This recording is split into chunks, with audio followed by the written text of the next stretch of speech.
नागपुरी मेजवानी बघणाऱ्यांना पौर्णिमाचा खूप मनापासून नमस्कार. त्याच भाज्या खाऊन कंटाळा आला की आपल्याला नवीन कुठली तरी भाजी करायची इच्छा होते. आज मी तुम्हाला एक वेगळी भाजी दाखवणार आहे, जी फारशी कोणाला माहीत नाही. हा एक पातळ भाजीचाच प्रकार आहे, ज्यात आपण ताकाचा वापर करणार आहोत. ही एक खूप जुनी पारंपरिक अशी रेसिपी आहे, जी चवीला अतिशय उत्तम लागते. चला तर मग करूया ताकभाजी. या ताकभाजीमध्ये मी पालक वापरणार आहे.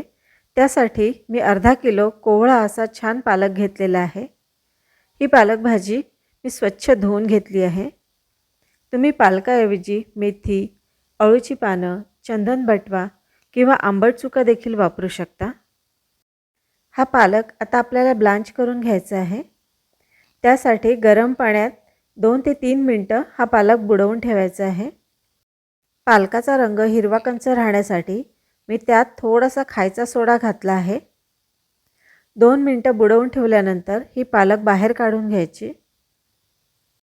आता आपल्याला या भाजीसाठी लागणारं ताकाचं मिश्रण करून घ्यायचं आहे. त्यासाठी मी पाऊण वाटी एवढं फेटलेलं दही घेतलेलं आहे.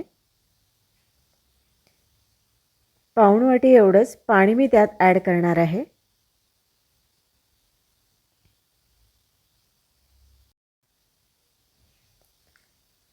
तीन टेबलस्पून एवढं बेसन यात घालायचं आणि आता हे छान घुसळून घ्यायचं आहे. बेसनाच्या गाठी वगैरे अजिबात राहू द्यायच्या नाही. व्यवस्थित घुसळून घ्यायचं. पालक आता छान थंड झाली आहे. ही आपल्याला अगदी बारीक कापून घ्यायची आहे. पालक शिजवत असताना आपण त्यात थोडासा खायचा सोडा घातला होता. त्यामुळे पालकाचा हिरवा रंग अगदी जसाच्या तसा टिकून राहिला. पालक चिरून झाल्यावर ती अशी हाताने थोडीशी कुस्करून घ्यायची. आता भाजीसाठी लागणारे शेंगदाणे आणि खोबरं मी थोड्याशा तेलावर परतून घेणार आहे. शेंगदाणे आणि खोबरं छान खमंग असं परतून घ्यायचं आहे.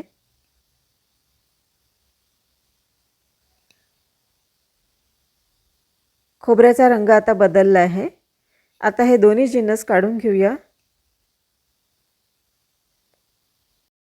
आता भाजीची फोडणी आपल्याला करायची आहे.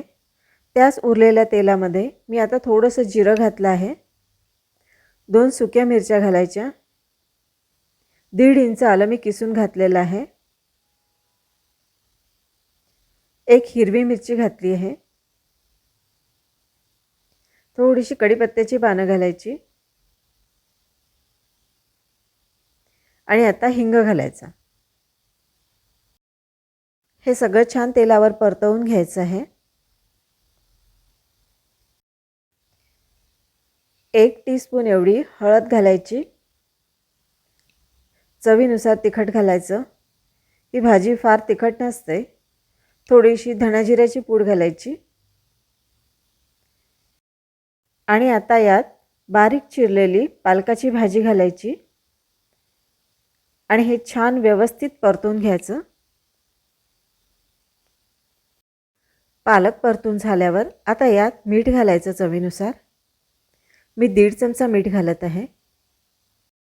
आता यात थोडीशी साखर घालायची. आपण ताकाचा वापर करणार आहोत, त्यामुळे साखर घालणं आवश्यक असतं. तुम्हाला नसेल आवडत तर तुम्ही स्किप करू शकता.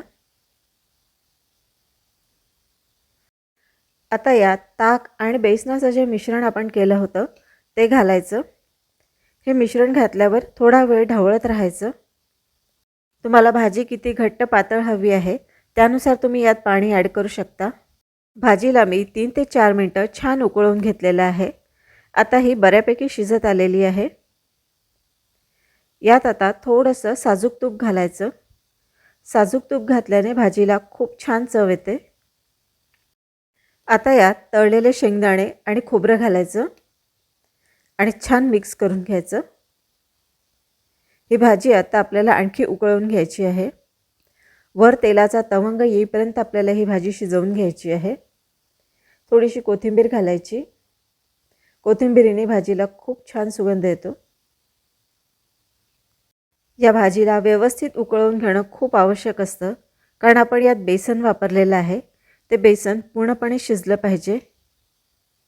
आता भाजीला तेलाचा तवंग यायला सुरुवात झाली आहे. तुम्ही बघू शकता भाजी आता पूर्णपणे शिजलेली आहे. तेलसुद्धा वर दिसायला लागलेलं आहे.